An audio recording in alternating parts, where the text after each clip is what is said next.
श्री सच्चिदानंद सद्गुरु साईनाथ महाराज की जय।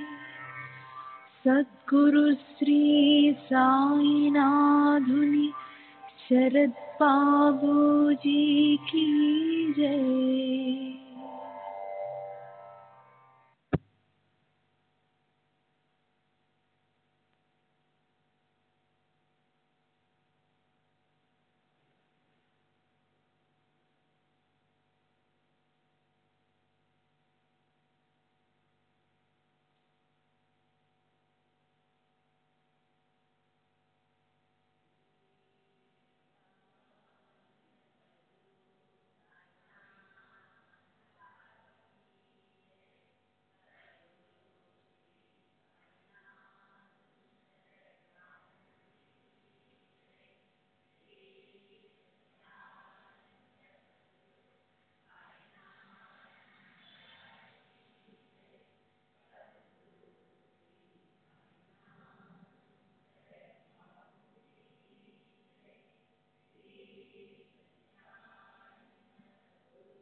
श्री सच्चिदानंद सद्गुरु साईनाथ महाराज की जय।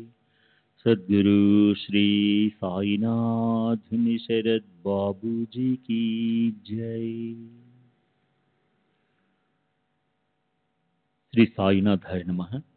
శ్రీ సాయి సచ్చరిత్రము 43-44 అధ్యాయములు నిన్నటి తర్వాయి. బాపు సాహెబ్ జోగ్ సన్యాసము. జోగు సన్యాసము పుచ్చుకునే కథతో హేమాడ్ పంతు ఈ అధ్యాయమును ముగించుచున్నారు. సకారాం హరి ఉరఫ్ బాపు సాహెబ్ జోగ్ పూణే నివాసేగు సుప్రసిద్ధ వార్కరి విష్ణుబువ జోగు గారికి చిన్నాయన. 1909వ సంవత్సరమున సర్కారు ఉద్యోగం నుండి విరమించిన తరువాత భార్యతో షిరిడీకి వచ్చి నివసించుండెను. వారికి సంతానం లేకుండెను. భార్యాభర్తలు బాబాను ప్రేమించి బాబా సేవ ఎందే కాలమంతయు గడుపుచుండిరి. మేఘశ్యాముడు చనిపోయిన పిమ్మట బాపు సాహెబ్ జోగ్ మసీదులోను చావడిలోనూ కూడా బాబా మహాసమాధి పొందు వరకు హారతి ఇచ్చుచుండెను. అదీనుగాక ప్రతిరోజు సాటెవాడాలో జ్ఞానేశ్వరియు ఏకనాథ భాగవతంను చదివి వినవచ్చిన వారందరికీ బోధించుచుండెను. అనేక సంవత్సరములు సేవ చేసిన పిమ్మట జోగ్ బాబాతో, నేనిన్నాళ్ళు నీ సేవ చేసేతని నా మనస్సు ఇంకనూ శాంతము కాలేదు. యోగులతో సహవాసము చేసినను నేను బాగు కాకుండుటకు కారణమేమి? ఎప్పుడు కటాక్షించెదవు అనెను. ఆ ప్రార్థన విని బాబా, కొద్ది కాలంలో నీ దుష్కర్మల ఫలితము నశించును, నీ పాపపుణ్యములు భస్మమగును. ఎప్పుడు నీవు అభిమానమును పోగొట్టుకుని మోహమును రుచిని జయించెదవో, ఆటంకములన్నింటినీ కడచెదవో, హృదయపూర్వకముగా భగవంతుని సేవించుచు సన్యాసమును పుచ్చుకునేదవో, అప్పుడు నీవు ధన్యుడవయ్యదవు అనిది. కొద్ది కాలం పిమ్మట బాబా పలుకులు నిజమాయెను. అతని భార్య చనిపోయెను. అతనికి ఇంకొక అభిమానం ఏదియూ లేకుండాచే అతడు స్వేచ్ఛాపరుడై సన్యాసమును గ్రహించి తన జీవిత పరమావధిని పొందెను. అమృతతుల్యముగు బాబా పలుకులు. దాక్షిణ్యమూర్తియగు సాయిబాబా పెక్కుసార్లు మసీదులో ఈ దిగువ మధుర వాక్యములు పలికిరి. ఎవరైతే నన్ను ఎక్కువగా ప్రేమించెదరో వారు ఎల్లప్పుడూ నన్ను దర్శించెదరు. నేను లేక ఈ జగత్తంతయు వానికి శూన్యము. నా కథలు తప్ప మరేమియూ చెప్పడు. సదా నన్నే ధ్యానము చేయును, నా నామమునే ఎల్లప్పుడూ జపించుండును. ఎవరైతే సర్వస్వ శరణాగతి చేసి నన్నే ధ్యానించరో వారికి నేను రుణస్థుడను. వారికి మోక్షమునిచ్చి వారి రుణము తీర్చుకొనిదను. ఎవరైతే నన్నే చింతించుచు నా గూర్చియే దీక్షతో నుందురో, ఎవరైతే నాకు అర్పించనిదే ఏమీయూ తినరో అట్టివారిపై నేను ఆధారపడి ఉందును. ఎవరైతే నా సన్నిధానమునకు వచ్చేదరో వారు నది సముద్రములో కలిసిపోయినట్లు నాలో కలిసిపోదురు. కనుక నీవు గర్వము అహంకారము లేశమైన లేకుండా నీ హృదయములోనున్న నన్ను సర్వస్వ శరణాగతి వేడవలెను. నేననగానెవరో సాయిబాబా ఎన్నోసార్లు బోధించిరి. వారిట్లనిది, నన్ను వెదకుటకు నీవు దూరము గాని మరెచ్చటి గాని పోనక్కరలేదు. నీ నామము నీ ఆకారము విడిచినచో నీలోనే గాక అన్ని జీవులలోనూ చైతన్యము లేదా అంతరాత్మ అని ఒకటి ఉండును, అదే నేను. దీనిని నీవు గ్రహించి నీలోనే గాక అన్నిటిలోనూ నన్ను చూడుము. దీనిని నీవు అభ్యసించినచో సర్వ వ్యాపకత్వం అనుభవించి నాలో ఐక్యము పొందెదవు. హేమాడ్ పంతు చదువరులకు ప్రేమతో నమస్కరించి వేడునదేమనగా, వారు వినయ విధేయతలతో దైవమును, యోగులను, భక్తులను ప్రేమింతురుగాక. బాబా పెక్కుసార్లు, ఎవరైతే ఇతరులను నిందించుదురో వారు నన్ను హింసించిన వారగుదురు. ఎవరైతే బాధలు అనుభవించెదరో ఓర్చుకొందురో వారు నాకు ప్రీతి గూర్చెదరు అని చెప్పిరి కదా. బాబా సర్వ వస్తుజీవ సముదాయంలో ఐక్యమై ఉన్నారు. భక్తులకు నలుప్రక్కల నిలిచి సహాయపడెదరు. సర్వ జీవులను ప్రేమించుట తప్ప వారు మరేమియో కోరరు. ఇట్టి శుభమైన పరిశుభ్రమైన అమృతము వారి పెదవుల నుండి స్రవించుచుండెను. హేమాడ్ పంతు ఇట్లు ముగించుచున్నారు. ఎవరు బాబా కీర్తిని ప్రేమతో పాడెదరో, ఎవరు దానిని భక్తితో వినెదరో ఉభయులను సాయిలో నైక్యమగుదురు. 43-44 అధ్యాయములు సంపూర్ణము. సద్గురు శ్రీ సాయినాథార్పణమస్తు. శుభం భవతు.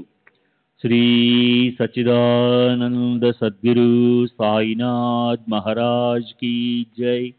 సద్గురు శ్రీ సాయినాథ్ శరద్ బాబూజీ కీ జై.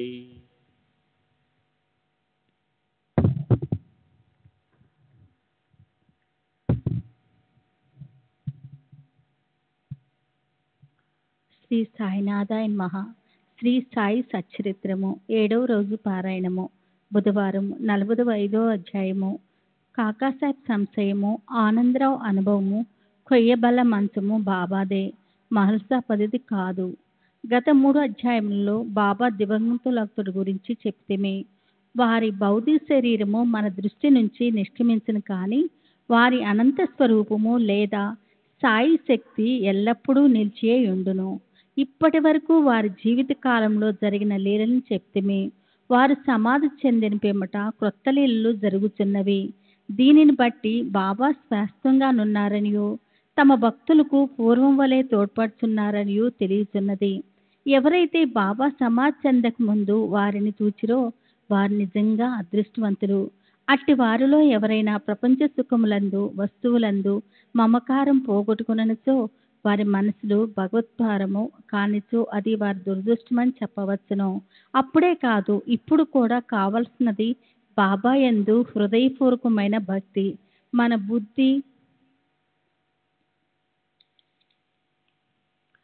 బుద్ధి ఇంద్రియములు మనస్సు బాబా సేవలో లైక్యం కావలను. కొన్నిటిని మాత్రమే సేవలో లయం చేసి తక్కిన వానిని వేరే సంచరించినట్లు చేసినచో ప్రయోజనం లేదు. పూజ కానీ ధ్యానం కానీ చేయి పూనుకొనచో దాన్ని మనపూర్వకంగాను ఆత్మశుద్ధితోనూ చేయవలను.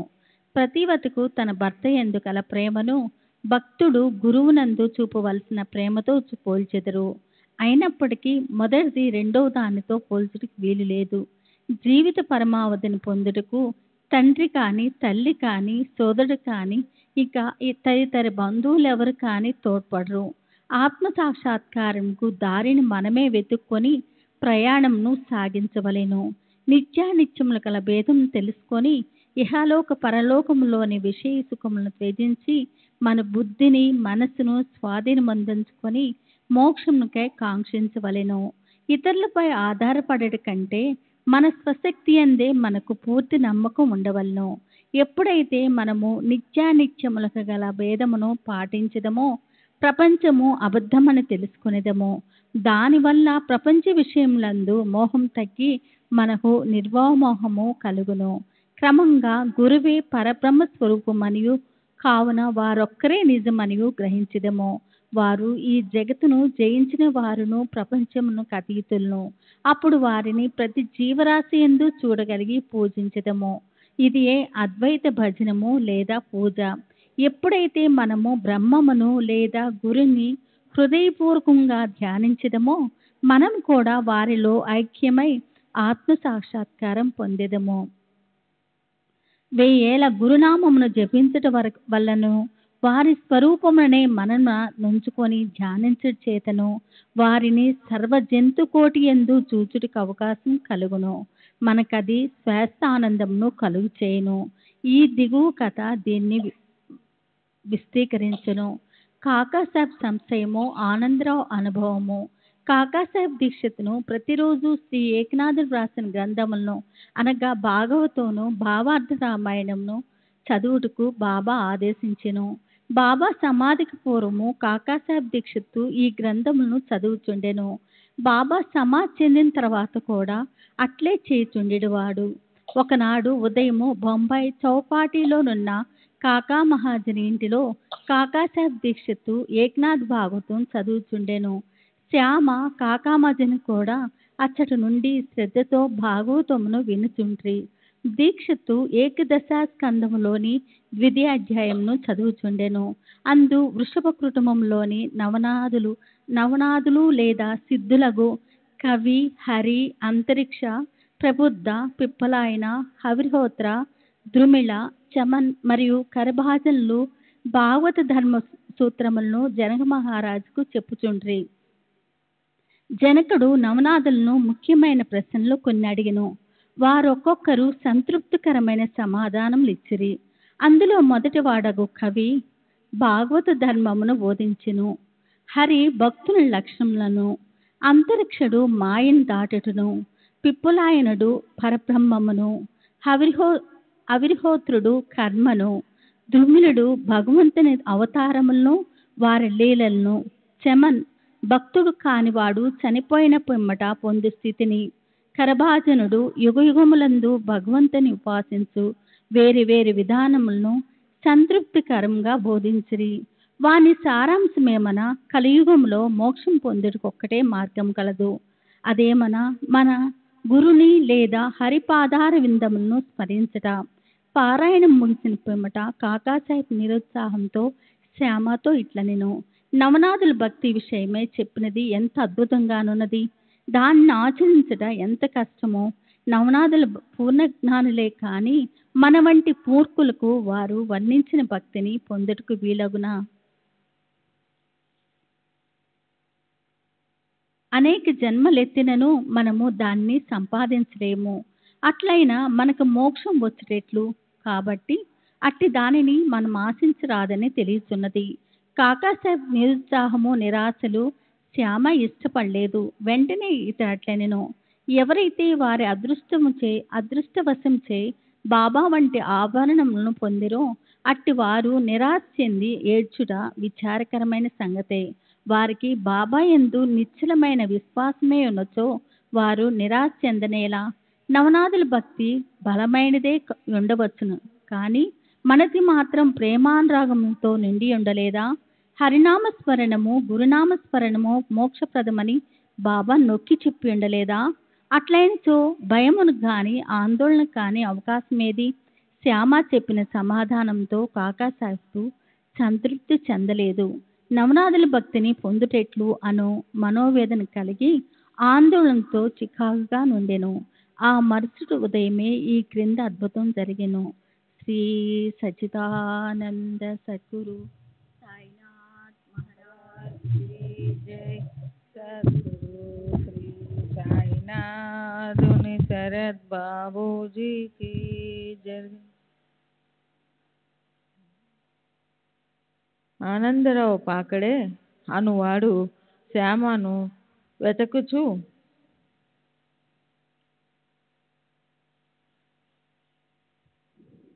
పురాణ కాలక్షేపం జరుగుచున్న స్థలమునకు వచ్చెను. కాకాసాహెబ్ భాగవతము చదువుచుండెను. పాకడే శ్యామకు దగ్గరగా కూర్చుండి అతని చెవిలో ఏమో చెప్పుచుండెను. అతడు మెల్లగా తాను కాంచిన స్వప్న దృశ్యమును శ్యామకు చెప్పుచుండెను. ఇది పురాణ కాలక్షేపమునకు కొంచెం ఆటంకం కలుగజేసెను. కాకాసాహెబు పురాణం చదువుట మాని విషయమేమని అడిగాను. శ్యామ ఇట్లు నుడివెను, నిన్న నీ సంశయమును తెలిపితివి, దానికి సమాధానం ఇదిగో. బాబా పాకడేకు చూపిన స్వప్న దృశ్యమును వినుము. రక్షకమైన భక్తి గాక వేరేదియు దీనిని సాధించలేదు. గురుని పాదములు భక్తితో ధ్యానించిన చాలును అని బాబా నొక్కి చెప్పి ఉన్నారు.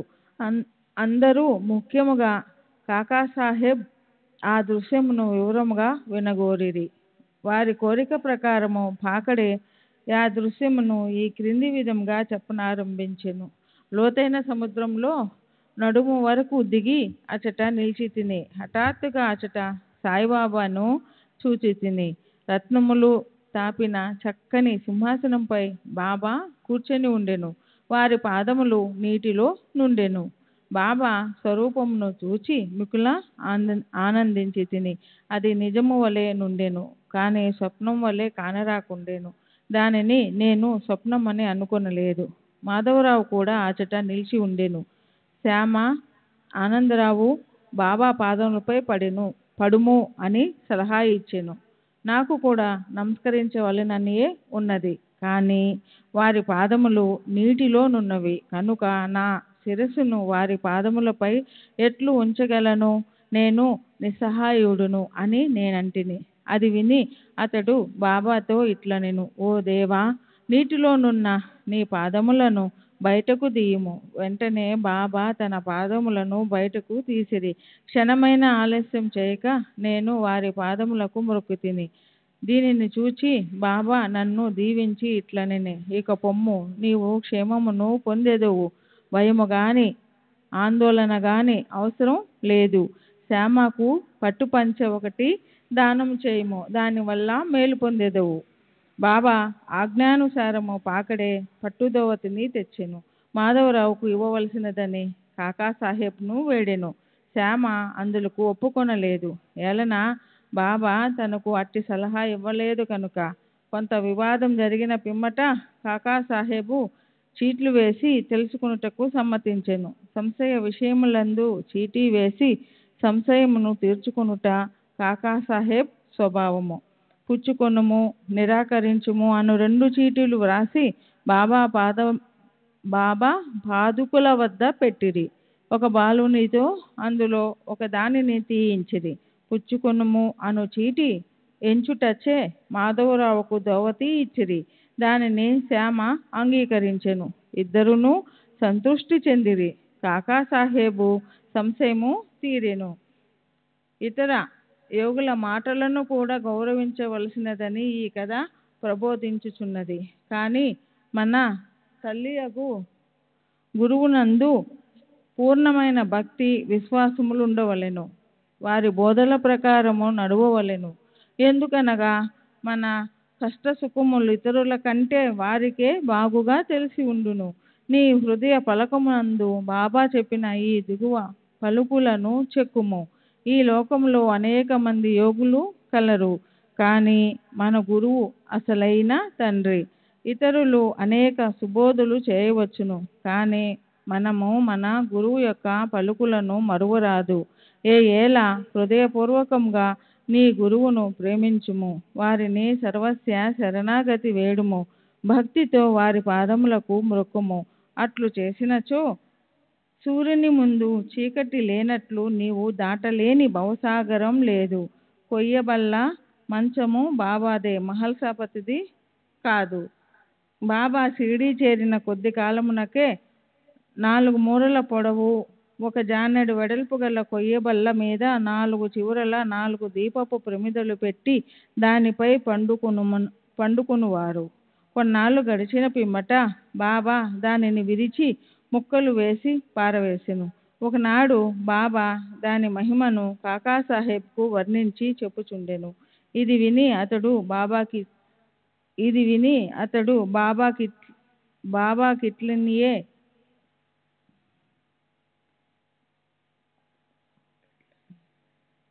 మీకింకను కొయ్యబల్ల యందు మక్కువ ఉన్నచో ఇంకొక బల్ల మీ కొరకు మసీదులో వేలాడదీసెదను. దానిపై మీరు సుఖంగా నిద్రించవచ్చును. అందుకు బాబా ఇట్లనెను, మహల్సాపతిని దిగువ విడిచి నేనొక్కడనే పైన పండుకొనుటకిష్టం లేదు. కాకాసాహెబ్ ఇట్లనెను, మహల్సాపతి కొరకు ఇంకొక బల్లను తయారు చేయించెదను. బాబా అతడెట్లు బల్లపై పరుండగలడు? బల్ల మీద అంత ఎత్తున పడుకొనుట సులభమైన పని కాదు. ఎవరు మిక్కిలి పుణ్యవంతులో వారే పడుకొనగలరు. ఎవరైతే కళ్ళు తెరిచి నిద్రించగలరో వారికే అది వీలగును. నేను నిద్రపోయినప్పుడు మహల్సాపతిని నా పక్కన కూర్చుండి తన చెయ్యి నా హృదయముపై ఉంచుమనెదెను. అచ్చటి నుంచి వచ్చు భగవన్నామ స్మరణను వినుమనెదెను. నేను పడుకొనినచో నన్ను లేవగొట్టుమనెదెను. దీనినే అతడు నెరవేర్చలేకున్నాడు. నిద్రతో కునుకుపాట్లు పడుచుండును. నా హృదయముపై వాని చేతి బరువును గమనించి ఓ భగత్ అని పిలిచేదను. వెంటనే కళ్ళు తెరిచి కదులును. ఎవడైతే నేలపై చక్కగా నిద్రించలేడో, ఎవడు కదలకుండా ఉండలేడో, ఎవడు నిద్రకు సేవకుడో వాడు ఎత్తైన బల్ల మీద ఎట్లు పండుకొనగలడు అనెను. అనేక పర్యములు బాబా తన భక్తుల యందు ప్రేమచే ఇట్లనెను, మంచి గాని చెడ్డ గాని ఏది మనదో అది మన దగ్గరనున్నది, ఏది ఇతరులదో అది ఇతరుల వద్ద నున్నది. 45వ అధ్యాయం సంపూర్ణం. సద్గురు శ్రీ సాయినాథ్ అర్పమస్తు. శుభం భవతు. శ్రీ సచ్చిదానంద సద్గురు సాయినాథ్ మహారాజ్ की जय. सद्गुरु श्री साईनाथुनि शरद बाबूजी की जय. శ్రీ సాయినాథాయ నమః. శ్రీ సాయి సచ్చరిత్రము 46వ అధ్యాయము. ప్రస్తావన. గయ యాత్ర 2 మేకల కథ. ఈ అధ్యాయంలో శ్యామ కాశీ, గయ, ప్రయాగ యాత్రలకు వెళ్ళుట, బాబా ఫోటో రూపమున అతని కంటే ముందే వెళ్ళుట చెప్పెదము. బాబా 2 మేకల పూర్వజన్మ వృత్తాంతమునకు జ్ఞప్తి తెచ్చుట కూడా చెప్పుకుందాము. ప్రస్తావన. ఓ సాయి, నీ పాదములు పవిత్రములైనవి. నిన్ను జ్ఞప్తి అందించుకునుట మిగుల పావనము. కర్మబంధముల నుండి తప్పించు నీ దర్శనము కూడా మిగిల పావనమైనది. ప్రస్తుతము నీ రూపం అగోచరమైనప్పటికీ భక్తులు నీయందే నమ్మకముంచునచో వారు నీవు సమాధి చెందక ముందు చేసిన లీలలను అనుభవించెదరు. నీవు కంటి కగుపడని చిత్రమైన ధారముతో నీ భక్తులకు దగ్గర నుండి కానీ ఎంతో దూరం నుండి కానీ ఇచ్చెదవు. వారిని దయగల తల్లి వలె కౌగలించుకొనదవు. నీవెక్కడున్నావో నీ భక్తులకు తెలియదు, కానీ నీవు చతురతతో తీగలను లాగుటచే వారి వెనుకనే నిలబడి తోడ్పడుచున్నావని తుట్టతకు గ్రహించెదరు. బుద్ధిమంతులు, జ్ఞానులు, పండితులు అహంకారంచే సంసారమనే గోతిలో పడెదరు. కానీ నీవు నీ శక్తి వలన నిరాడంబర భక్తులను రక్షించెదవు. అంతరికముగాను అదృశ్యముగాను ఆటంతయు నాడెదవు. కానీ దానితో నీకెట్టి సంబంధం లేనట్లు కనిపించదవు. నీవే పనులన్నీ నెరవేర్చుచున్నప్పటికీ ఏమీయూ చేయని వాని వలె నటించదవు. నీ జీవితము నెవరు తెలియజాలరు. కాబట్టి మేము మా పాపముల నుండి విముక్తి పొందుట ఎట్లనా శరీరమును, వాక్కును, మనస్సును నీ పాదములకు సమర్పించి నీ నామమునే జపించవలను. నీ భక్తుల కోరికలను నీవు నెరవేర్చెదవు. ఎవరికైతే కోరికలుండవో అట్టి వారికి నీవు బ్రహ్మానందమునిచ్చెదవు.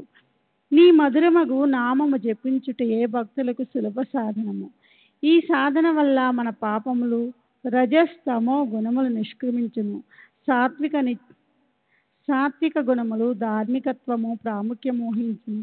దీనితో నిత్యానిత్యములకు గల భేదము, నిర్వ్యామోహము, జ్ఞానము లభించును. మనమట్టి సమయమందు గురువునే అనగా ఆత్మనే అనుసంధానం చేసేదము. ఇదియే గురువునకు సర్వస్వ శరణాగతి. దీనికి తప్పనిసరిగా ఒకే గుర్తు, మన మనస్సు నిశ్చలము, శాంతమగుట. ఈ శరణాగతి గొప్పతనము, భక్తి జ్ఞానములు విశిష్టమైనవి. ఎందుకనా శాంతి, అభిమాన రాహిత్యము, కీర్తి, తదుపరి మోక్షము ఒకటి వెనుక ఇంకొకటి వెన్నంటి వచ్చును. ఒకవేళ బాబా ఎవరైనా భక్తును ఆమోదించినచో రాత్రింబవళ్ళు అతని చెంతనే ఉండి ఇంటి వద్దన గాని దూరదేశము గాని వానిని వెంబడించుచుండును. భక్తుడు తన ఇష్టము వచ్చినట్ల చోటుకి పోనిమ్ము. బాబా అచ్చట భక్తుని కంటే ముందుగా పోయి ఏదో ఒక ఊహించరాని రూపముగా నుండును. ఈ దిగువ కథ దీనికి ఉదాహరణము. గయ యాత్ర. బాబాతో పరిచయం కలిగిన కొన్నాళ్ల తరువాత కాకాసాహెబ్ తన కుమారుడు బాబు ఉపనయనమును నాగపూర్లో నిశ్చయించుకొనెను. సుమారు అదే సమయం ముందు నానాసాహెబ్ చందోర్కర్ తన పెద్ద కుమారుని వివాహము గ్వాలియర్లో నిశ్చయించుకొనెను. కాకాసాహెబ్, నానాసాహెబ్ చందోర్కర్లు ఇద్దరు షిర్డీకి వచ్చి బాబాను ప్రేమతో ఆ శుభకార్యములకు ఆహ్వానించిరి. శ్యామను తన ప్రతినిధిగా తీసుకుని వెళ్ళుడని బాబా నడువెను. తామే స్వయముగా రావలసిందని బలవంత పెట్టగా బాబా వారికి శ్యామను తీసుకుని పోవలసిందని, కాశీ ప్రయాగ యాత్రలు ముగియేసరికి నేను శ్యామ కంటే ముందుగానే గయలో కలుసుకొందను అని చెప్పాను. ఈ మాటలు గుర్తుంచుకునవలను. వేలన అవి బాబా సర్వవ్యాపి అని నిరూపించును. బాబా వద్ద సెలవు పుచ్చుకుని శ్యామ నాగపూర్, గ్వాలియర్ నిశ్చయించును. అచ్చటి నుండి కాశీ, ప్రయాగ, గయా పోవాలనుకున్నాను. అప్పాకోతి అతని వెంట నిశ్చయించను. వారిరువురు మొట్టమొదట నాగపూర్లో జరుగు ఉపనయనమునకు పోయిరి. కాకాసాహెబ్ దీక్ష శ్యామకు 200 రూపాయల ఖర్చుల నిమిత్తము కానుకగానిచ్చెను. అచ్చటి నుండి గ్వాలియర్కు పెళ్లికి పోయిరి. అచ్చట నానాసాహెబ్ చందోర్కర్ శ్యామకు 100 రూపాయలను, అతని బంధువు జఠారుకు 100 రూపాయలను ఇచ్చిరి. అక్కడి నుండి శ్యామ కాశీకి వెళ్ళెను. అచ్చట జఠారు యొక్క అందమైన లక్ష్మీనారాయణ మందిరంలో అతనికి గొప్ప సత్కారం జరిగెను. అచ్చటి నుండి శ్యామ అయోధ్యకు పోయెను. అచ్చట జఠార్ మేనేజరు శ్రీరామ మందిరమునకు ఆహ్వానించి మర్యాద చేసెను. వారు అయోధ్యలో 21 రోజులుండిరి. కాశీలో 2 మాసములుండిరి. అక్కడి నుండి గయకు పోయిరి. రైలు బండిలో గయలో ప్లేగు కలదని విని కొంచెము చికాకు పడిరి. రాత్రి గయ స్టేషన్లో దిగి ధర్మశాలలో బస చేసి ఉదయమే గయ పండా వచ్చి ఇట్లనెను: యాత్రికులందరూ బయలుదేరుచున్నారు, మీరు కూడా త్వరపడుడు. అచ్చట ప్లేగు కలదాని శ్యామ ప్రశ్నించును. లేదని పండా జవాబిచ్చును. శ్రీ సచ్చిదానంద సద్గురు సాయినాథ్ మహారాజ్ కీ జై. సద్గురు శ్రీ సాయినాథ్ శరత్ గురుజీ కీ జై.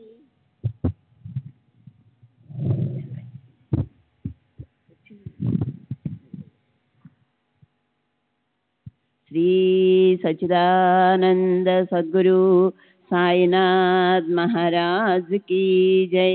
సద్గురు శ్రీ సాయినాథుని శరత్ బాబూజీకి జై. అచ్చట ప్లేగు గలదా అని శ్యామ ప్రశ్నించెను. లేదని పండా జవాబునిచ్చెను. మీరే స్వయముగా వచ్చి చూసుకొనుడనెను. అప్పుడు వారు అతని వెంట వెళ్ళి పండా ఇంటిలో దిగిరి. ఆ ఇల్లు చాలా పెద్దది. పండా ఇచ్చిన బసకు శ్యామ చాలా సంతుష్టి చెందెను. అచ్చట గల బాబా యొక్క అందమైన పెద్ద పటము అతనికి అన్నింటికంటే ఎక్కువ ప్రీతిని కలుగజేసెను. అది ఇంటికి ముందు భాగములో మధ్య నమర్చబడి ఉండెను. దీనిని చూచి శ్యామ మైమరచెను. కాశీ ప్రయాగ యాత్రలు ముగియుసరికి నేను శ్యామ కంటే ముందుగానే గయకు బోయెదను అను బాబా పలుకులను జ్ఞప్తికి తెచ్చుకొనెను. కండ్ల నీరు గ్రమ్మెను. శరీరము గగుర్పొడిచెను. గొంతుక ఆర్చుకొని పోయెను. అతడు వెక్కి వెక్కి ఏడ్వసాగెను. ఆ పట్టణములో ప్లేగు జాడ్యము గలదని భయపడి ఏడ్చుతున్నాడేమో అని పండా అనుకొనెను. పండాను బాబా పటమెక్కడ నుండి తెచ్చితివని శ్యామ అడిగెను. పండా తన ప్రతినిధులు 200-300 మంది మన్మాడులోను పుణతాంబేలోను కలరనియు, వారు గైకుపోయే యాత్రికుల మంచి చెడ్డలు చూచెదరనియు, వారి వల్ల బాబా కీర్తిని విని బాబా దర్శనము 12 ఏళ్ల క్రిందట చేసితిననియు చెప్పెను. షిరిడీలో శ్యామ ఇంటిలో వ్రేలాడుచున్న బాబా పటమును చూచి దాని నిమ్మని కోరితిననియు, బాబా ఎనుజ్ఞ పొంది శ్యామ దానిని తనకిచ్చెననియు చెప్పెను. శ్యామ పూర్వము జరిగినదంతయు జ్ఞప్తికి తెచ్చుకొనెను. పూర్వము తనకు పటమునిచ్చిన శ్యామాయే ప్రస్తుతము తన ఇంట నదితిగా నుండుట గ్రహించి పండా మిక్కిలి ఆనందించెను. వారిరువురు ప్రేమానురాగములను అనుభవించి అమితానందమును పొందిరి. శ్యామకు పండా చక్కని రాజలాంఛనములతోటి స్వాగతమిచ్చెను. పండా ధనవంతుడు. అతడొక పల్లకీలో కూర్చుండి శ్యామను ఏనుగు పైన కూర్చుండబెట్టి ఊరేగించెను. అతిథికి తగిన సౌఖ్యములన్నీ నేర్పరిచెను. ఈ కథ వల్ల నేర్చుకొనవలసిన నీతి: బాబా మాటలు అక్షరాల సత్యమనియు, బాబాకు తన భక్తుల యందు గల ప్రేమ అమితమనియు తెలియచున్నది. ఇదియే కాక వారికి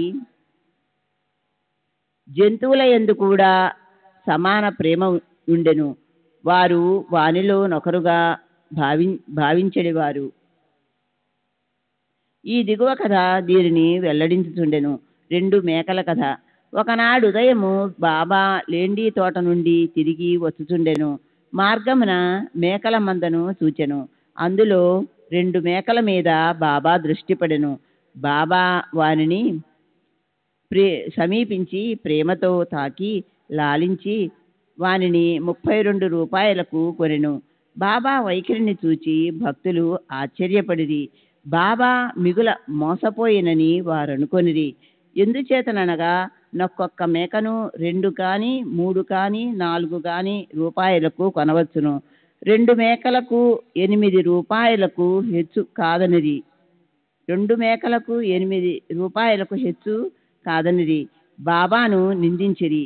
బాబా నెమ్మదిగా నూరకొనెను. శ్యామ తాచాకోతే బాబాను సమాధానము వేడగా, బాబా నాకు ఇల్లు కాని కుటుంబము కాని లేకుండుట చేత నేను ధనమును విలువ చేయరాదు నిలువ చేయరాదు అనిరి. మరియు బాబా తమ ఖర్చుతోనే 4 సేర్ల శనగపప్పును కొని మేకలకు పెట్టుమని చెప్పిరి.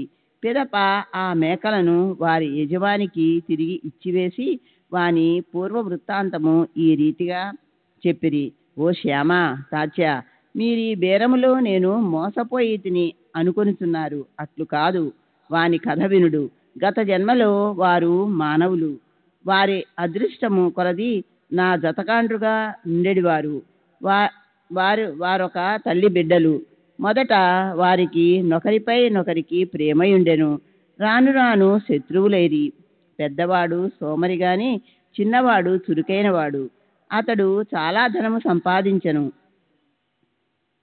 పెద్దవాడు అసూయ చెంది చిన్నవారిని చంపి వాని ద్రవ్యము నపహరింపనించెను. తమ సోదరత్వమును మరచి వారిద్దరూ కలహించిరి. అన్న తమ్ముని చంపుటకు పెక్కు పన్నుగడలను పన్నెను, కానీ నిష్ప్రయోజనములయ్యెను.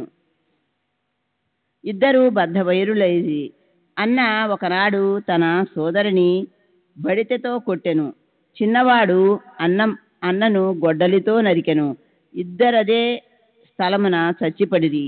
వారి కర్మ ఫలముచే మేకలుగా పుట్టిరి. నా ప్రక్క నుండి పోవుచుండగా వారిని ఆనవాలు పట్టి తిని వారి పూర్వజన్మ వృత్తాంతమును జ్ఞప్తికి తెచ్చుకొంటిని. వారి యందు కనికరించి వారికి తిండి పెట్టి కొంత విశ్రాంతి కలుగజేసి యోదార్చవలెనని అనుకొంటిని. అందుచే నింత ద్రవ్యమును వ్యయపరిచితిని. అందులకు మీరు నన్ను దూషించుచున్నారా?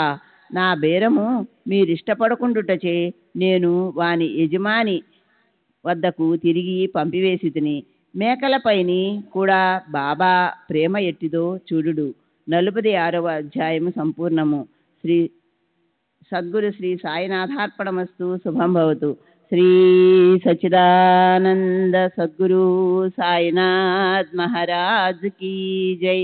సద్గురు శ్రీ సాయినాథ్ ముని శరద్ బాబూజీ కీ జై.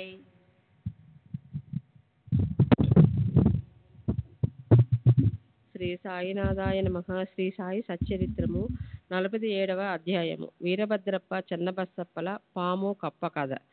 గత అధ్యాయంలో 2 మేకల పూర్వ వృత్తాంతమును బాబా వర్ణించెను. ఈ అధ్యాయమున కూడా అట్టి పూర్వ వృత్తాంతముల వర్ణించి వీరభద్రప్ప యొక్కయు చెన్నబసప్ప యొక్కయు కథలు చెప్పుదుము. శ్రీ సాయి రూపము పావనమైనది. ఒక్కసారి వారి వైపు దృష్టి నిగడించినచో ఎన్నో గత జన్మల విచారములను నశింపజేసి ఎంతో పుణ్యము ప్రాప్తించినట్ల చేయును. వారి దయాదృష్టి మనపై పరచినచో మన కర్మబంధములు వెంటనే విడిపోయి మనం ఆనందము పొందెదము. గంగానదిలో స్నానము చేయు వారి పాపములన్నయు తొలగును. అట్టి పావనమైన నది కూడా యోగులెప్పుడు వచ్చి తనలో మునిగి తనలో ప్రోగైన పాపములన్నయు వారి పాదధూలిచే పోగొట్టెదరా అని ఆతురతతో చూచును. యోగుల పవిత్ర పాదధూలి చేతనే పాపమంతయు కడుగుకొని పోవునని గంగామాతకు తెలియను. యోగులలో ముఖ్య అలంకారము శ్రీ సాయి. పావనము చేయు ఈ క్రింది కథను వారి నుండి వినుడు.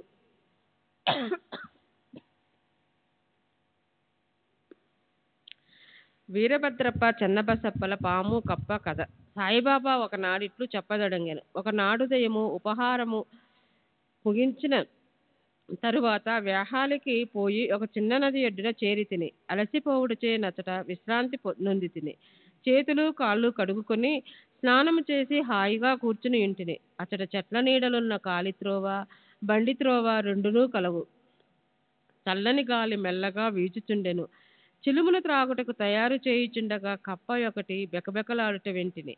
చెకుముకి రాయి కొట్టి నిప్పు తీయుచుండగా ఒక ప్రయాణికుడు వచ్చి నా పక్కన కూర్చుండెను. నాకు నమస్కరించి తన ఇంటికి భోజనముకు రమ్మని వినయముతో ఆహ్వానించెను.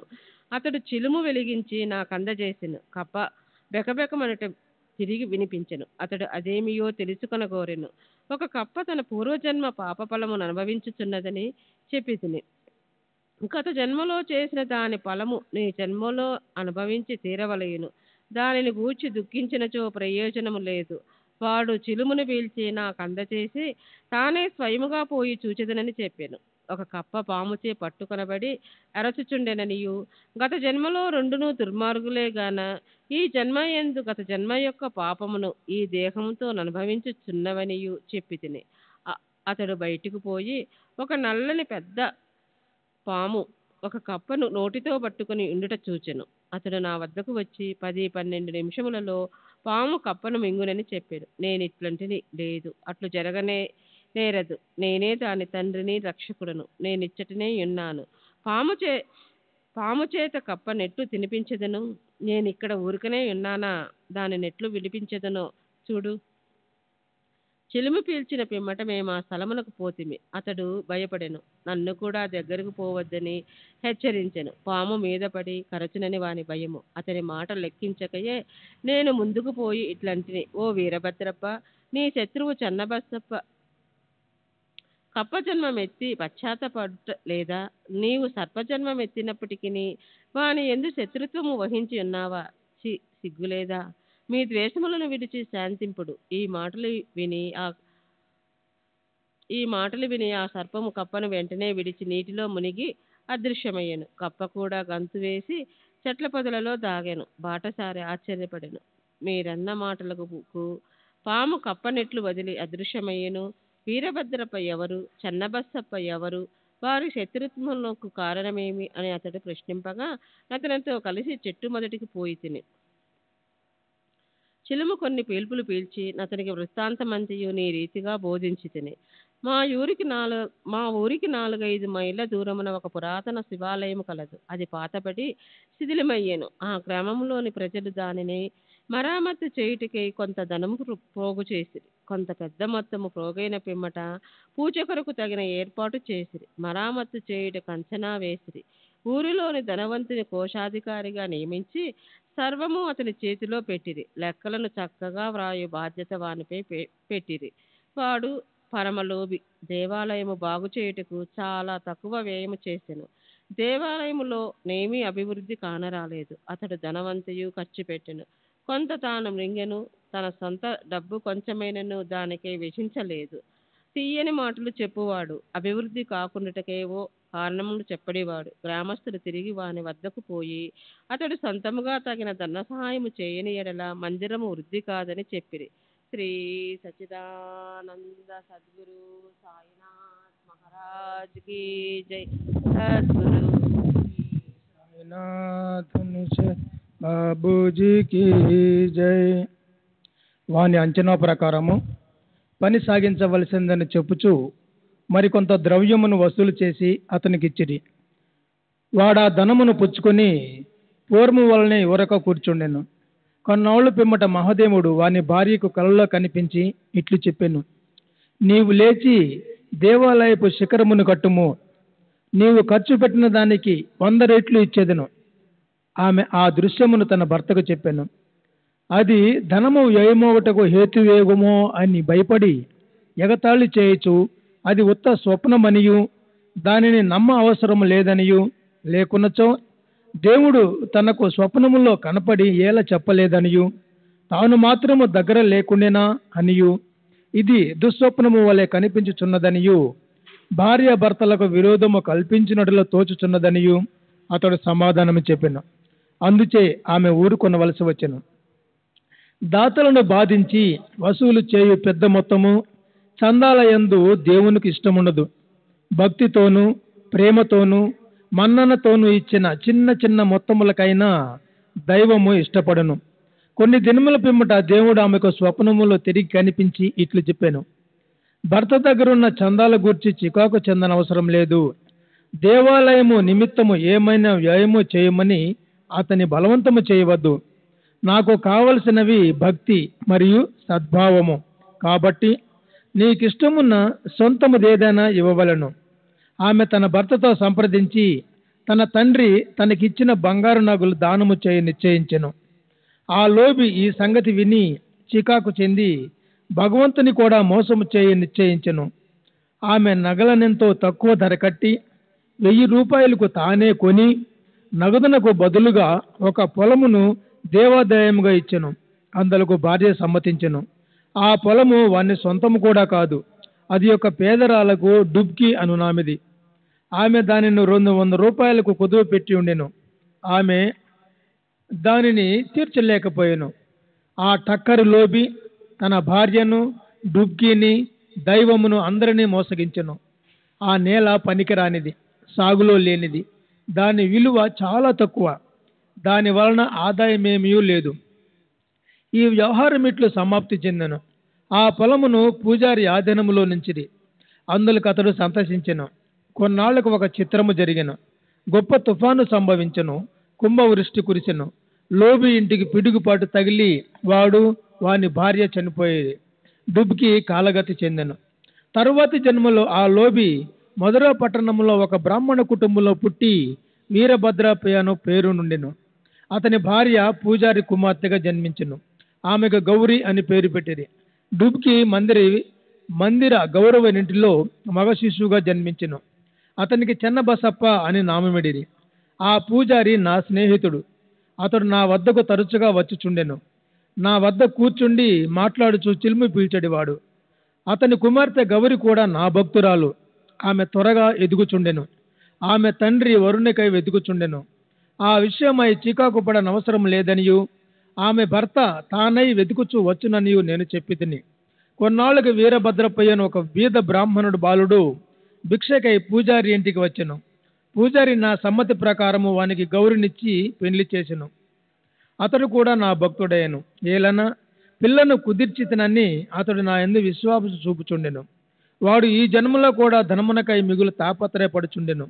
నా వద్దకు వచ్చి అతడు కుటుంబముతో నుండిచే తనకెక్కువగా ధనము వచ్చినట్లు చేయమని బతుమాలుచుండెను.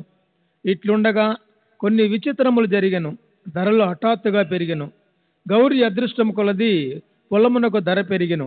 కానుకగా నిచ్చిన పొలము 1,00,000 రూపాయలు కమ్మిరి. ఆమె ఆభరణమును విలువకు 100 రెట్లు వచ్చెను. శ్రీ సచిదానంద సద్గురు సాయినాథ్ మహారాజ్ की जय. सद्गुरु श्री साईनाथ शरद बाबू जी की जय.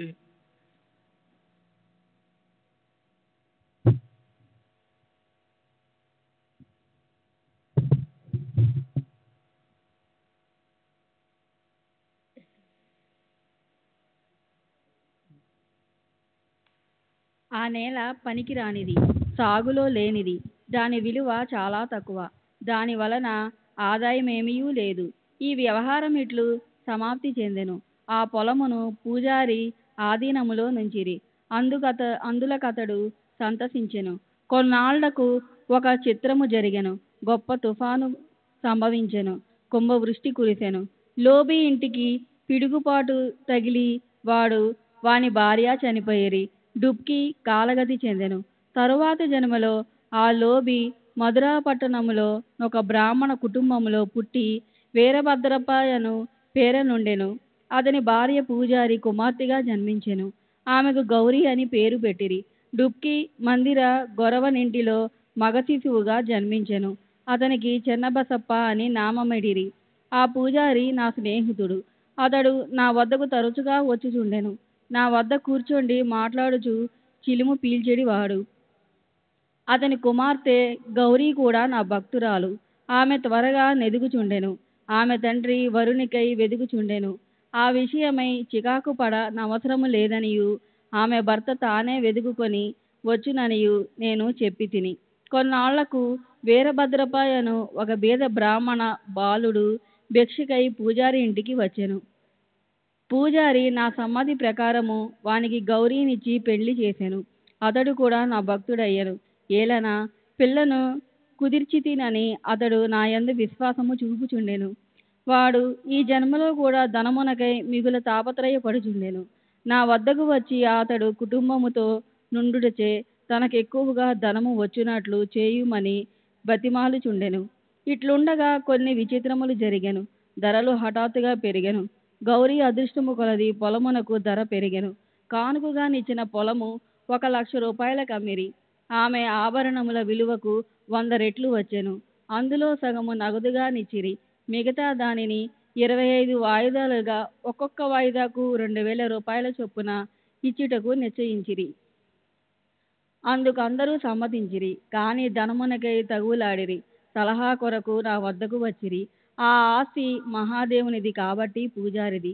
పూజారికి కొడుకులు లేనందున సర్వ హక్కులు గౌరీకి వచ్చెను. ఆమె సమ్మతి లేనిదే ఏమీ ఖర్చు చేయవద్దని చెప్పి తిని. ఆమె భర్తకు ఈ పైకముపై నెట్టి అధికారము లేదని బోధించి తిని. ఇది విని వీరభద్రప్ప నాపై కోపగించెను. ఆస్తిపై గౌరీకే హక్కు గలదని తీర్మానించి దానిని కబళించుటకు నేను యత్నించుచున్నానని నుడివెను. అతని మాటలు విని భగవంతుని ధ్యానించి ఊరకొంటిని. వీరభద్రప్ప తన భార్య గౌరిని తిట్టెను. అందుచేనామె పగటిపూట నా వద్దకు వచ్చి ఇతరుల మాటలు పట్టించుకొనవలదనియు తనను కూతురుగా చూచుకొనవలననియు వేడుకొనెను. ఆమె నాశ్రయమును కోరుటచే నేనామెను రక్షించుటకు 7 సముద్రములైన దాటుదునని వాగ్దానం ఇచ్చి తిని. ఆనాడు రాత్రి గౌరికి ఒక స్వప్న దృశ్యము కనపడెను. మహాదేవుడు స్వప్నంలో కనిపించి ఇట్లనెను, ధనమంతయు నీదే, ఎవరికి నేమేమియు ఇవ్వవలదు. చెన్నబసప్పతో సలహా చేసి దేవాలయపు మరామత్తు నిమిత్తము కొంత ఖర్చు చేయము. ఇతరములకే వ్యయము చేయవలసి వచ్చినప్పుడు మసీదులోనున్న బాబా సలహా తీసుకోము. గౌరీ నాకీ వృత్తాంతమంతయు తెలిపెను. నేను తగిన సలహానిచ్చి తిని. అసలు తీసుకొని వడ్డీలో సగము మాత్రము చెన్నబసప్పకివ్వమనియు వీరభద్రప్పకిందులో జోక్యము లేదనియు నేను గౌరీకి సలహానిచ్చి తిని. నేనిట్లు మాట్లాడుచుండగా వీరభద్రప్ప చెన్నబసప్ప కోట్లాడుచు నా వద్దకు వచ్చిరి. సాధ్యమైనంత వరకు వారిని సమాధానపరిచి తిని. గౌరీకి మహాదేవుడు చూపిన స్వప్న దృశ్యమును చెప్పి తిని. వీరభద్రప్ప మిగిల కోపించి చెన్నబసప్పను ముక్కలు ముక్కలుగా నరికెదనని బెదిరించెను. చెన్నబసప్ప పిరికివాడు. నాడు నా పాదములు పట్టి నన్నే ఆశ్రయించెను. కోపిష్టి, శత్రువు, బారి నుండి కాపాడదనని నేను వానికి వాగ్దానము చేసి తిని. కొంతకాలమునకు వీరభద్రప్ప చనిపోయి పాముగా జన్మించెను. చెన్నబసప్ప కూడా చనిపోయి కప్పగా జన్మించెను.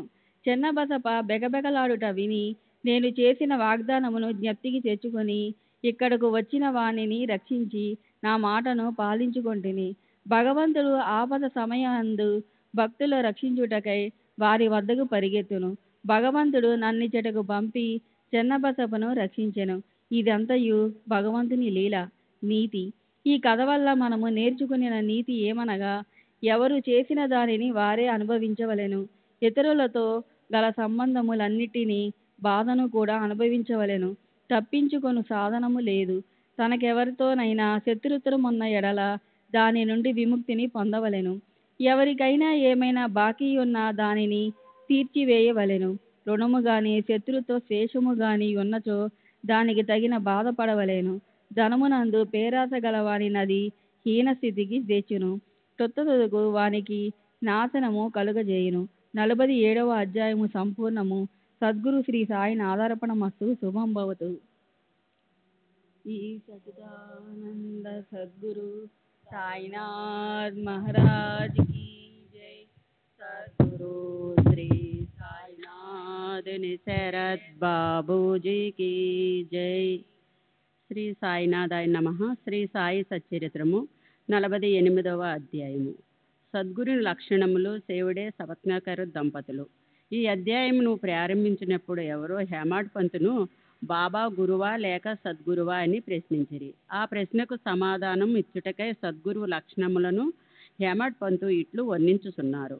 సద్గురుని లక్షణములు: ఎవరు మనకు వేదాంతములను శటశాస్త్రములను బోధించుదురో, ఎవరు చక్రకాంతమును చేసిదరో, ఎవరు ఉచ్ఛ్వాస నిశ్వాసములను బంధించుదరో, ఎవరు బ్రహ్మమును గూర్చి అధముగా ఉపదేశించుదరో, ఎవరు భక్తులకు మంత్రోపదేశము చేసి దానిని పునశ్చరణము చేయమందురో, ఎవరు తమ వాక్యశక్తిచే జీవిత పరమావధిని బోధించగలరో, కానీ వారు ఎవరు స్వయముగా ఆత్మ సాక్షాత్కారము పొందలేరో అట్టివారు సద్గురువులు కారు.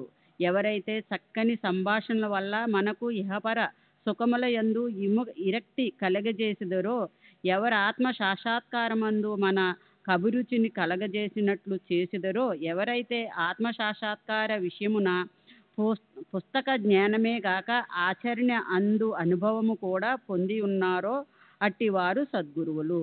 ఆత్మ సాక్షాత్కారమును స్వయముగా పొందని గురువు దానిని శిష్యులకెట్లు ప్రసాదించగలరు? సద్గురువు స్వప్నమందైనను శిష్యుల నుండి సేవను గాని ప్రతిఫలమును గాని ఆశించడు. దానికి బదులుగా శిష్యులకు సేవ చేయు తలచనును తాను గొప్పవాడనియు తన శిష్యుడు తక్కువవాడనియు భావించడు. సద్గురువు తన శిష్యుని కొడుకు వలె ప్రేమించుటయే గాక తనతో సరి సమానముగా చూసును, లేదా పరబ్రహ్మ స్వరూపముగా చూసును. సద్గురువుని ముఖ లక్షణమేమన వారు శాంతమునకు కునికి పట్టు వారెన్నడూ శాంపల్యము గాని చికాకు గాని చెందరు. తమ పాండిత్యమునకు వారు గర్వించరు. ధనవంతులు పేదలు గనులు నీచులు వారికి సమానమే. హేమాడ్ పంతు తన పూర్వజన్మ సుకృతముచే సాయిబాబా వంటి సద్గురువును ఆశీర్వాదమును సహాసమును పొందినని తలిసెను. బాబా యవ్వనమునందు కూడా ధనము కూడబెట్టలేదు. వారికి కుటుంబము గాని స్నేహితులు గాని ఇల్లు గాని ఎట్టి ఆధారములు గాని లేకుండెను. 18 ఏండ్ల వయసు నుండి వారు మనసును స్వాధీనమందుంచుకునిరి. ఒంటిరిగా నిర్భయముగా నుండేడివారు. వారెల్లప్పుడూ ఆత్మానుసంధానమందే మునిగి ఉండేడివారు. భక్తుల స్వచ్ఛమైన అభిమానమును చూసి వారి మేలు కొరకేమైనా చేయుచుండేడివారు. ఈ విధముగా వారు తమ భక్తులపై ఆధారపడి ఉండేడివారు. వారు భౌతిక శరీరముతో నున్నప్పుడు తమ భక్తులకు ఏ అనుభవములు నిచ్చుచుండిరో అట్టివి వారు మహాసమాధి చెందిన పిమ్మట కూడా వారిపైన ఆధారపడిన భక్తులకి ఇప్పటికీ నొసగుచున్నారు. అందుచే భక్తులు చేయవలసినదేమనా భక్తి విశ్వాసములనేడి హృదయ దీపమును సరిచేయవలెను. ప్రేమయను ఒత్తిని వెలిగించవలెను. ఎప్పుడిట్లు చేసెదరో అప్పుడే జ్ఞానమనే జ్యోతి ఆత్మ సాక్షాత్కారము వెలిగి ఎక్కువ తేజస్సుతో ప్రకాశించును. ప్రేమ లేని జ్ఞానము ఉత్తది. అట్టి జ్ఞానం ఎవరికీ అక్కరలేదు. ప్రేమ లేనిచో సంతృప్తి ఉండదు. కనుక మనకు అవిచ్ఛమైన అపరిమిత ప్రేమ ఉండవలెను. ప్రేమను మనమెట్లు పొగడగలము? ప్రతి వస్తువు దానిని ఎదుట ప్రాముఖ్యము లేనిదగును. ప్రేమ అనున్నదే లేని ఎడల చదువుట గాని వినుట గాని నేర్చుకునుట గాని నిష్ఫలములు. ప్రేమ అనున్నదే వికసించినచో భక్తి నిర్వాహమోహము శాంతి చేర్చులు పూర్తిగా ఒకటి తరువాత ఇంకొకటి వచ్చును. దేనిని గూర్చి గాని మిక్కిలి చింతించనిదే దాని యందు మనకు ప్రేమ కలగదు. యథార్థమైన కాక్ష ఉత్తమమైన భావం ఉన్న చోటనే భగవంతుడు తానై సాక్షాత్కరించును. అదియే ప్రేమ. అదియే మోక్షమునకు మార్గము. ఈ అధ్యాయములో చెప్పవలసిన ముఖ్య కథను పరిశీలించెదము. స్వచ్ఛమైన మనసుతో ఎవరైనను నిజమైన యోగేశ్వరుని వద్దకు పోయి వారి పాదములపై పడినచో తుట్టతుదకతుడు రక్షింపబడును. ఈ విషయమును దిగువ కథ వల్ల విశదపడు శివుడే.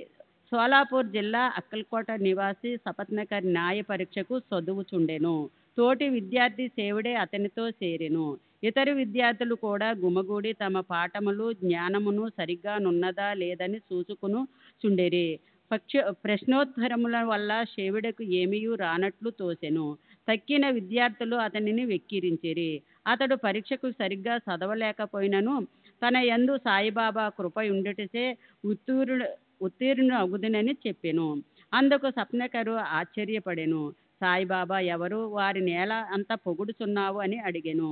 అందువల్ల శివుడే ఇట్లు అనెను. షిరిడి మసీదులోనొక ఫకీరు గలరు. వారు గొప్ప సత్పురుషులు. యోగులితరులు నున్నను వారు అమోఘమైన వారు.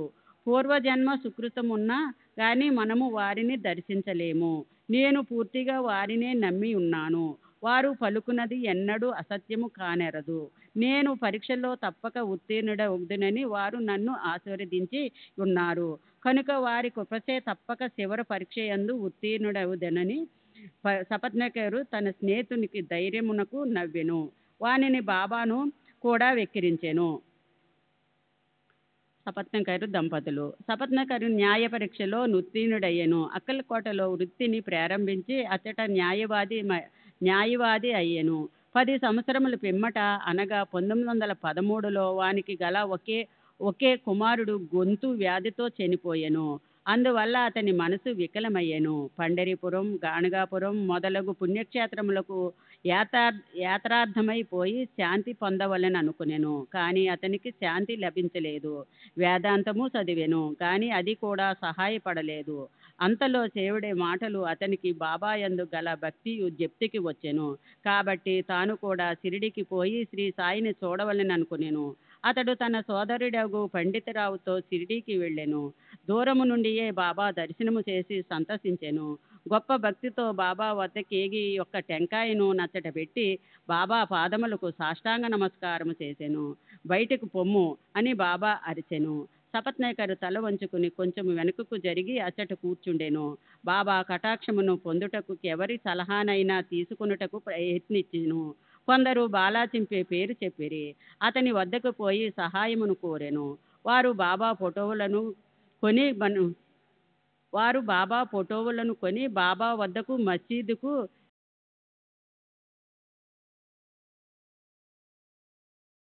దానిని ప్రేమించి వారిదని బాబా చెప్పెను. సపత్నేకరు వైపు చూపెను.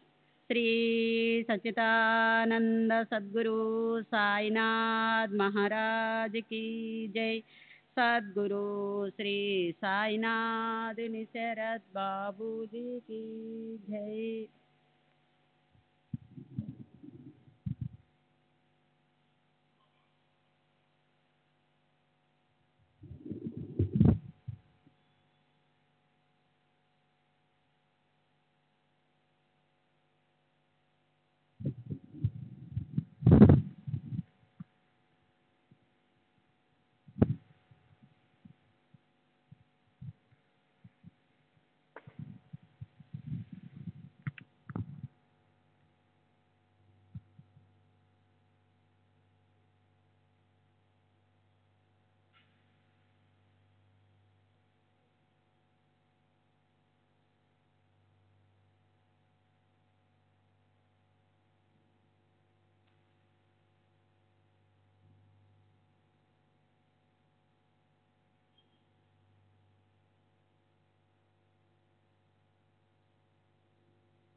श्री सच्चिदानंद सद्गुरु साईनाथ महाराज की जय. सद्गुरु श्री साईनाथ शरद बाबू जी की जय. साई रहम नजर करना, बच्चों का पालन करना. साई रहम नजर करना, बच्चों का पालन करना. जाना तुमने जगत पसारा, सब ही झूठ जमाना. जाना तुमने जगत पसारा, सब ही झूठ जमाना. साई रहम नजर करना, बच्चों का पालन करना. साई रहम नजर करना, बच्चों का पालन करना. मैं अंधा हूँ बंदा आपका, मुझसे पद दिखलाना. मैं अंधा हूँ बंदा आपका, मुझसे पद दिखलाना. साई रहम नजर करना, बच्चों का पालन करना. साई रहम नजर करना, बच्चों का पालन करना. दासगणों कहे अब क्या बोलूं, थक गई मेरी रसना. दासगणों कहे अब क्या बोलूं, थक गई मेरी रसना. साई रहम नजर करना, बच्चों का पालन करना. साई रहम नजर करना, बच्चों का पालन करना. रहमो नजर करो अब मोरे साई, तुम दीना नहीं मुझे माँ बाप बाई. रहमो नजर करो मैं अंधा हूँ बंदा तुम्हारा मैं अंधा हूँ बंदा तुम्हारा मैं ना जानू मैं ना जानू मैं ना जानू अल्लाह इलाही रहमो नजर करो रहमो नजर करो अब मोरे साई तुम्हारी ना नहीं मुझे माँ बाप बाई रहमो नजर करो काली जमाना मैंने गमाया काली जमाना मैंने गमाया साथी आखिर का साथी आखिर का साथी आखिर का तुम भी न कोई रहमो नजर करो रहमो नजर करो अब मोरे साई तुम्हारी ना नहीं मुझे माँ बाप बाई रहमो नजर करो अपने मस्जिद का झाड़ू गड़ो है अपने मस्जिद का झाड़ू गड़ो है मालिक हमारे मालिक हमारे मालिक हमारे तुम बाबा साई रहमो नजर करो रहमो नजर करो अब मोरे साई तुम्हारी ना नहीं मुझे माँ बाप बाई रहमो नजर करो। श्री सच्चिदानंद सद्गुरु साईनाथ महाराज की जय। सद्गुरु श्री साईनाथ शरद बाबू जी की जय।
श्री सच्चिदानंद सद्गुरु साईनाथ महाराज की जय। सद्गुरु श्री साईनाथुनि